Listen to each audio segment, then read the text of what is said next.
Dumating na nga pala yung in-order nating emblem na HRC Honda Racing na ilalagay natin sa hugger, filter box at sensor cover. So tara idikit na natin.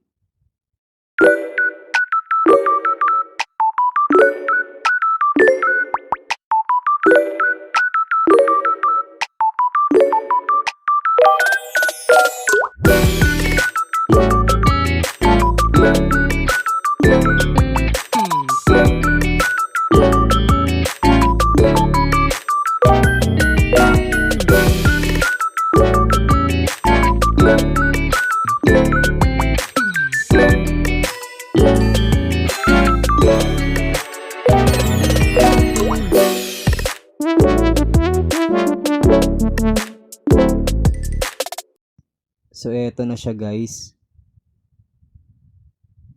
Grabe ang ganda. Dagdag detalye rin sa motor natin.